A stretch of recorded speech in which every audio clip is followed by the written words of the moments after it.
Hey guys, Ranger here, and welcome back to another reaction and review. And this is to what is this?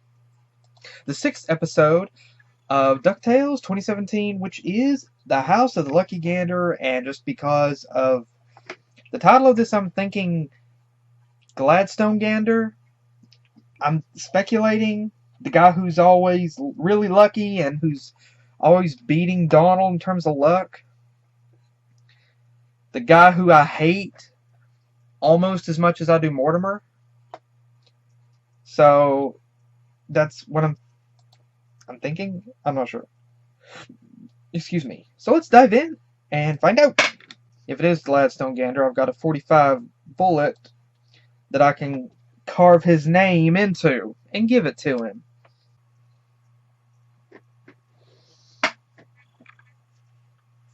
If it wasn't 10 to 5 in the morning, I'd take my 45 and go shoot something. And pretend it was Gladstone. Ah! That's...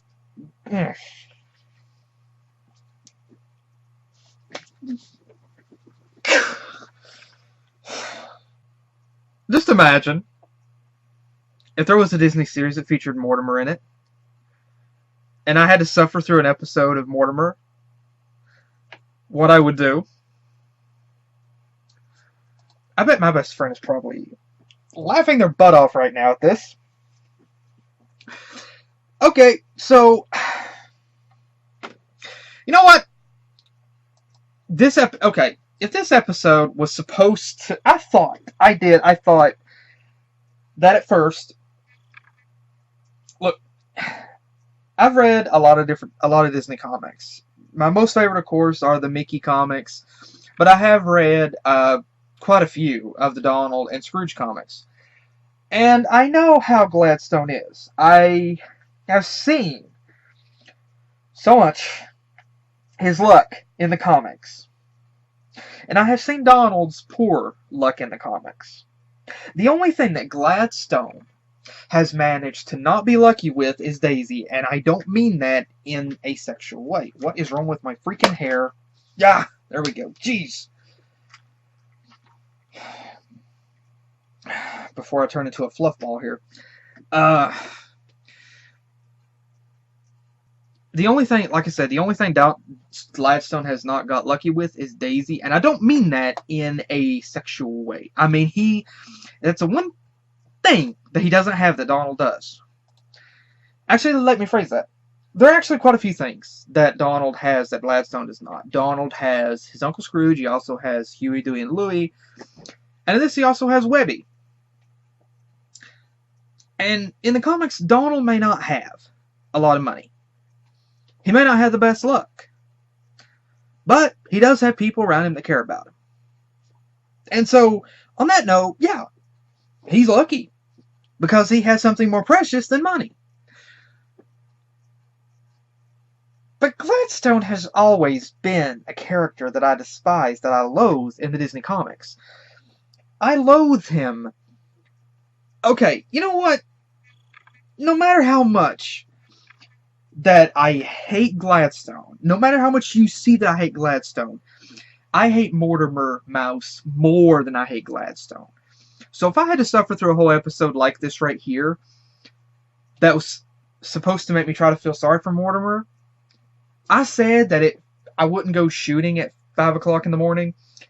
But if I had to suffer through something like that with Mortimer, I would! I don't care who I'd wake up. I'd get in my truck, find some secluded location, and then start shooting. Just to try to pretend that I was blowing his brains out. But I don't hate Gladstone as much, or on the same level, that I do Mortimer Mouse. Mortimer Mouse is like here, Gladstone is here, okay? It's close, but it's not exactly that. But I thought at first... No, okay, I have to say, I do want to give credit where credit is due. The voice actor for Gladstone did a really good job. I really like the voice for Gladstone in this.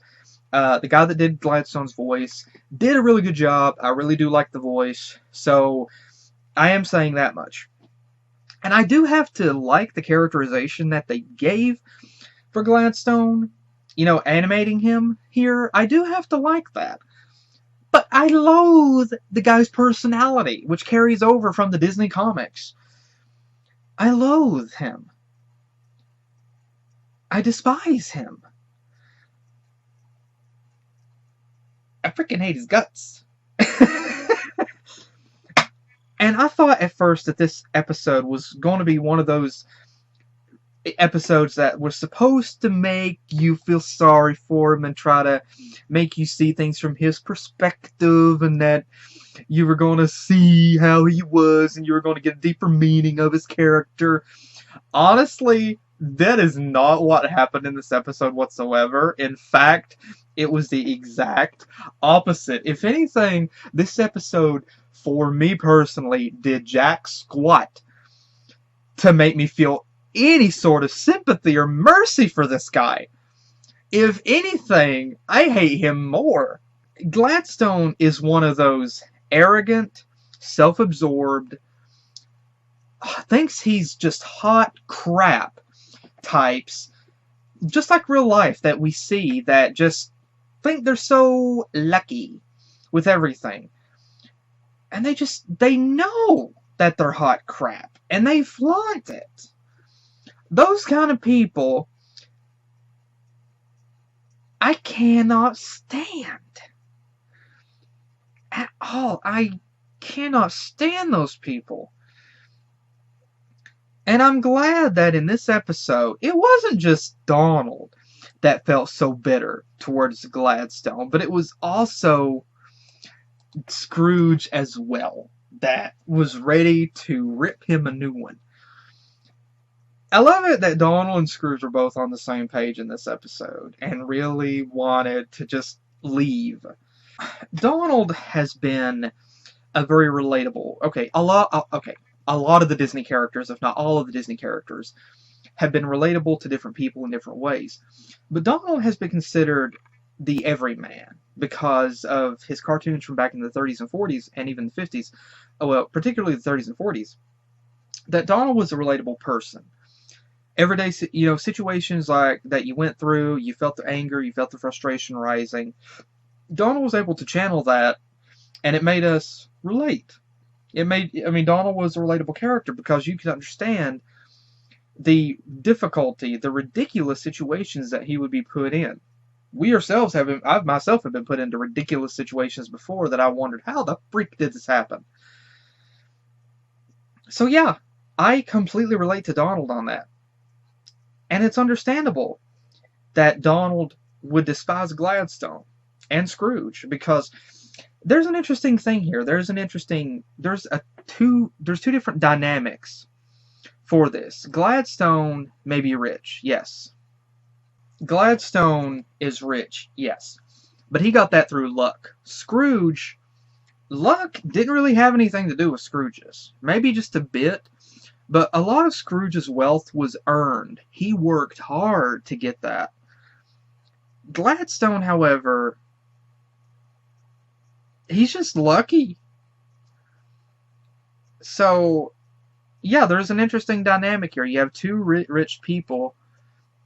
One worked hard to get their wealth, and the other one just kind of seemed to just get it. And this episode was annoying. I don't hate this episode. Like, I can look at the episode and appreciate it from a writing and from a visual standpoint. And so I definitely want to give credit where credit is due. The thing that made it unbearable for me was having to see Gladstone do all of this bragging and showing off and flaunting both his luck and his wealth. It was extremely excruciating to have to sit through that. And I'm not whatsoever blaming the writers or anything like that whatsoever, because this is realistic in that there are people like that in real life where you have to suffer through their arrogance, through their bragging, and through their egotistical personalities. And it's really frustrating to have to sit through that. And so this episode is very much relatable. I also suffered in this episode because Scrooge wanted to go find this cricket, and they were stuck in this hotel, and like he could not get out. He could not make his way out of this joint, and it was annoying because he wanted to get to just a simple location, but everything was standing in his way. And so, again, I can relate to that. I can relate to that. We begin to see something that transpired. Whenever Gladstone called them to this and it's also hilarious. I also love the fact that even Gladstone's massage therapist here hates his guts. I also love that fact, or seems to hate his guts. But I wondered, whenever Gladstone called them here, like, what was the purpose? Everything seems fine. Why in the world did he call them there? And then he made the mention later on about Donald's luck. He made the remark, that's what I'm counting on. He made the remark about he's counting on Donald's bad luck. I began to see something within him at this point, and I couldn't pinpoint what exactly his goal was. And then whenever he told Louie that he needed Donald. Oh, the fanfiction writers would have a field day with that one.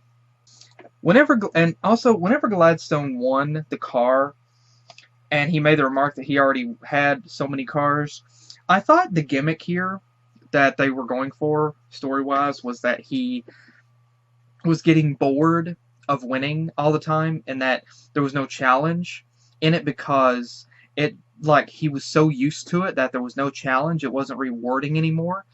It didn't feel like he had earned it. It was just all being given to him. And so it was too easy, and he was bored, actually beginning to tire of that lifestyle. And so maybe he hoped that maybe some of Donald's bad luck would rub off on him, so maybe he could start having a bit of a normal life. I thought that maybe that was the gimmick that they were going for. But nope, it turned out that wasn't the gimmick that they were going for. It turns out Gladstone was imprisoned by some toad guy. I remembered the character that I was talking about. This whole scenario, whenever all of the walls and everything began to completely change into cards, that's whenever I realized I had to look it up. I remembered this guy reminds me of Luxord or Luxord. I honestly have no idea how it was pronounced. I always called him Luxord. From Kingdom Hearts 2, organization member, where he always used the cards. That's what this reminded me of. That's why I said this guy here apparently taught Luxord. But this particular scene did have a very strong Kingdom Hearts 2 vibe, and I really did like it for that. But again, this whole scene with them on the cards, and as it turned out, Gladstone was imprisoned by this guy because this guy somehow fed off of his luck. So he was imprisoned by it. And he thought that maybe Donald's luck would enable him to be able to escape. So basically, he took advantage of Donald. It wasn't that he told them, hey, I'm trapped inside of a place, I need your help. No, instead, he took advantage of Donald, hoping that Donald's bad luck would rub off on him, so it would free him. And yeah, I know, he probably couldn't. And I can look back and I can see why that the panda guy was looking at him angrily, because the panda was one of the cards, obviously. Everything here was one of the cards, and so everybody was kind of watching Gladstone's every move, so I can understand that he couldn't really say anything about it. But at the same time, I don't see why that would have been a problem. Additionally, why did he call them and say, I need your help? Like, how did he reach out and get in contact with them and say, hey, I need your help. Come by. Like, if everybody was watching him, then wouldn't everybody have found out about that and, like, try to silence him? But he tried to take advantage of Donald here so that he could get free. For once, his luck finally came back and bit him in the butt. And the segment where they're running along this card course, and Gladstone was just getting away scot-free with every single freaking thing, and Donald was just getting it up the butt with everything. Again, I kept thinking to myself, is this episode supposed to make me feel sorry for Gladstone? any sort of way because I'm not feeling it. And like I said, Donald, I can really relate to because, the guy he does try hard, but it seems like life is always against him. I can relate to Donald. A lot of us can relate to Donald. There are many of us, myself included, that are like Donald. And we have to see people that are like Gladstone in our lives. Maybe it's family, maybe it's coworkers. But you see people out there that are like Gladstone. Arrogant, chauvinistic, egotistical, a braggart. They flaunt what they have. And they're not afraid to shove it in your face.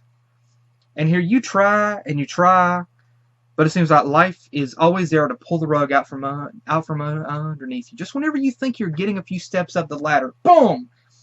Life has to rattle the ladder and cause you to slide right back down. And yeah, Donald is a relatable character. And it's easy to understand why that people like Gladstone is hated.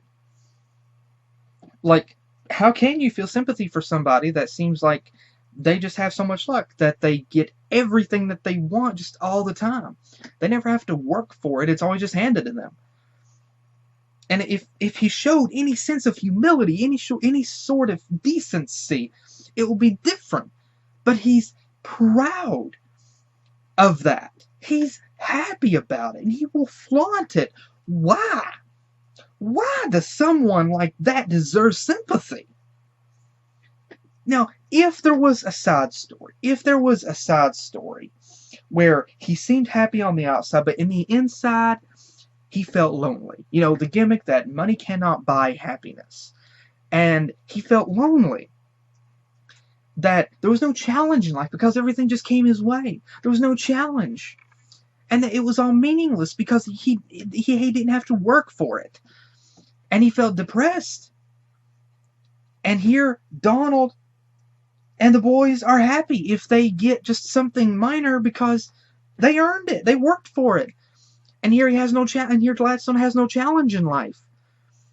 If there was a side story where he felt depressed about that and he wanted a sort of a bit of a normal life, then I can understand having some sympathy for him. But this episode did nothing. There is no sort of setup like that or any inclination at all that he feels any sort of depression, any sort of humility. Instead, it's just still bragging out the butthole. No, he doesn't get any sympathy for me. If he was involved in a fiery car crash, I would not pull him out. I would be like, okay, roast duck, everybody, roast duck. But honestly, what Louis said here is completely correct. And honestly, this episode actually is a kind of a reflection on the Donald Duck theme song from the Donald Duck cartoons. Who gets stuck with all the bad luck? No one but Donald Duck. This episode is kind of a reflection upon that, but it's also a very solid episode that shows that Donald, and it's a good metaphor for life as well. Donald, as Louis says here, Donald's basically hard-headed. But regardless, he pushes through. Even whenever things are tough and they're down, he still pushes through. He doesn't give up. He keeps going. And honestly, that's a good metaphor for life. Life may knock you down, but that doesn't mean you have to stay down. And, you can just always get back up and try to punch life in the mouth and say, screw you, man. You knock me down, I'm going to knock you down. And so, yeah, Donald himself, this episode, and Donald as a character, is a good metaphor, is a good reflection and representation on things like, on us as people, and how things knock you down, try, if possible, to get back up. Just keep fighting. And Donald here, he channeled Crouching Duck, Hidden Tiger. Donald began to challenge his anger. And that's one thing Donald really has going for him, is his temper. And Donald just completely shouts at this tiger, and it just poof.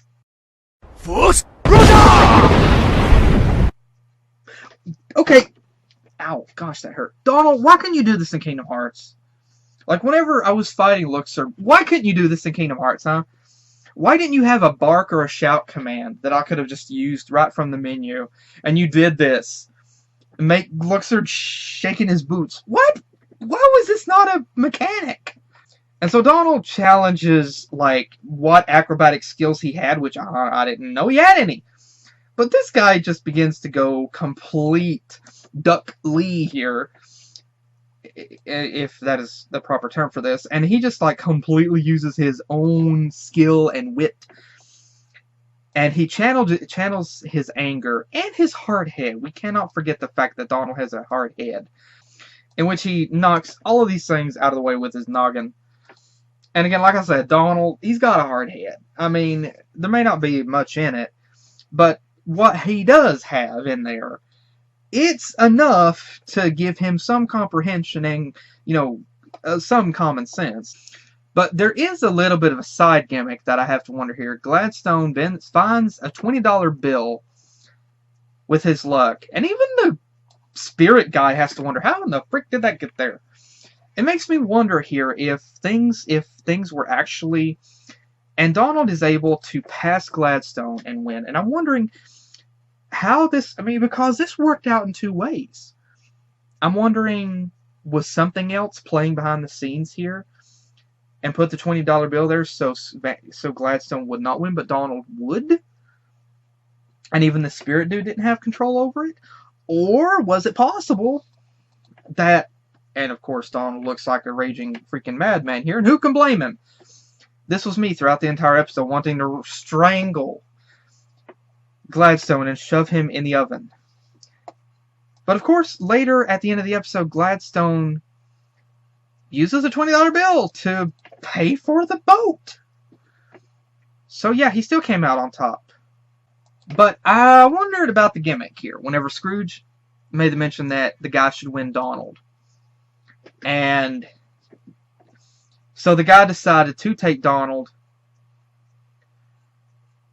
and they're poofed back outside, and every one of them are kind of standing there in shock, except for Scrooge, and he has this smirk on his face. He knows. Scrooge was not born yesterday. He's been around the block. The dude knows. He's also the ductor. He's the ductor. He's got a TARDIS hidden somewhere in there. And so he knows. He freaking knows.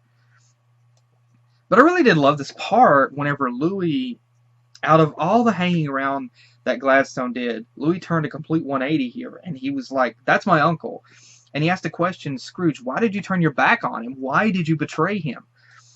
To it, and even Gladstone was like, yo, that was kind of a douche move, even for you. But Scrooge knows, like I said, and Scrooge knew that Donald's bad luck. He knew that he could count on that bad luck, and that Donald, would end up coming out on top. Sure enough, Donald's kicked out of the Lucky 38 casino, and this guy somehow, in just that shortest span of time, took an extreme diet plan, and what happened in that short amount of time, I don't freaking know, but it's just really hilarious. And like I said, I know it wasn't that, but this whole setup with the House of the Lucky Fortune, all of this, it made me think of Mr. House, made me think of House and the Lucky 38 in Fallout New Vegas. I know this was not whatsoever a reference to that in any way, but it still kind of made me think about that. And I gotta say, these patterns over here, these diamond patterns, these also kind of make me think of Rarities. Cutie mark right here. It just does. And there was an interesting side story with, honestly, I don't know what this guy went through, but honestly, I would have liked to have seen what all he went through. He looks like he just walked out of Skyrim. And he has a panda on his back. Cute. And this little ending moment whenever Gladstone had to question who he was, and maybe about going on some sort of soul-searching journey, I thought, you mean to tell me at the last minute he's suddenly going to have some sort of humility about him? Then, nope, he enrolls a completely gold cruise ship sorry, ship with this female duck, and she kind of makes me think of like this girl. She kind of makes me think of Tina Russo from the Looney Tunes show. She kind of does, and I'm wondering. Oh gosh, oh no, it just hit me. Fan art and fan fiction. I'm not against either, but I can imagine someone taking advantage of this character and making Gladstone get lucky with her in a sexual way. I'm not looking that up. I'm not looking that up. Her art, I'd say, would be good. Fan art for her, I'm sure would be good. But I would rather bleach my eyeballs than to see fan art of Gladstone. And of course, the comical gimmick of Launchpad always crashing. He crashes the plane. They're at this temple, and they see the cricket, and everybody's just bored out of their skull, which is hilarious. Interesting way to end the episode. Very fun, very hilarious way to end the episode. But like I said, I did enjoy this episode. No, it wasn't my favorite. I did enjoy the episode. And I'm sure some people are going to enjoy seeing my suffering at seeing Gladstone. But you know what?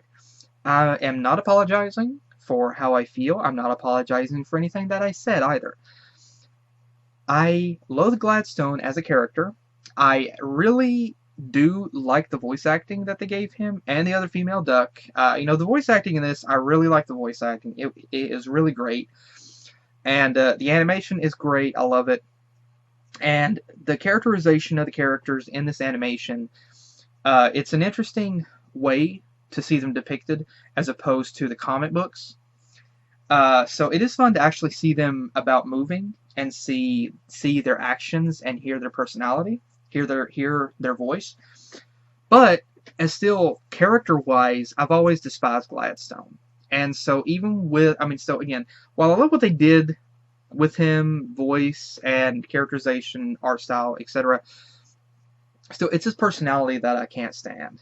And I absolutely cannot stand this character. And okay, I know some people out there probably love Gladstone. Heck, some people out there probably love Mortimer. And if you do, that's fine. Okay, that's totally fine. I apologize if I upset you, but I'm not apologizing that I hate that character or that I hate Mortimer Mouse. Actually, I had a few other people tell me once before that they also despise Mortimer as much as I do. So, yay, Mortimer haters, round up, gather together. And now Gladstone Gander haters. But again, I hope we don't see Gladstone in this series anymore. I hope we don't. If we do, I hope he's under a boulder. Or in an oven, cooking. But I did enjoy the episode. It was interesting to see. I loved it to be able to see Scrooge and the boys being able to try to have this adventure again. It was really fun. And it was interesting to see the setups with the multiple setups with Donald and Scrooge completely hating Gladstone, not wanting to have anything to do with him. And it was also fun to see Scrooge trying to babysit of sorts, Huey, Dewey, and Louie, and seeing Huey and Dewey getting distracted by these different things, and Scrooge having to deal with that as well. The nuances of this were really comical, and it was very much entertaining. Very annoying to see Gladstone and see his luck continue in this. I just wanted somebody to hit him in the just punch him in the face, okay? Just somebody hit him with the frying pan. Rapunzel, come on, hit him, please. Rapunzel, hit him with the frying pan, please. But I did enjoy the episode. No, it wasn't my favorite for obvious reasons, but it was great to finally see them go on some little adventure and see them have to deal with this spirit guy. So that was interesting. But again, I'm looking forward to the next episode, which may return to some normalcy, exclude Gladstone, which I'll be happy for. But yeah, that is my personal thoughts on this episode. So again, Disney, everybody did this episode. Thank you all so much. Thank you for giving us another episode to further hate Gladstone. Thank you for not doing an episode where we're supposed to try to feel sympathy for him. I'm really glad you didn't, because after everything we've seen in the Disney comics, to suddenly see something like this where he begins to show a sense of humility, it will be odd for him, because I think he's supposed to be the character that you love to hate, just like Mortimer and Maleficent. um, but again, thank you, Disney, everybody that worked on this episode, and thank you again to everybody that watched as well. Hope you guys enjoyed. Again, let me know your thoughts in the comments as well, if you enjoyed my raging rant on Gladstone, and hope you guys enjoy that as well. So thank you again for joining me. Hope you guys enjoyed, and hopefully I'll see you in the next video that I do. Take care.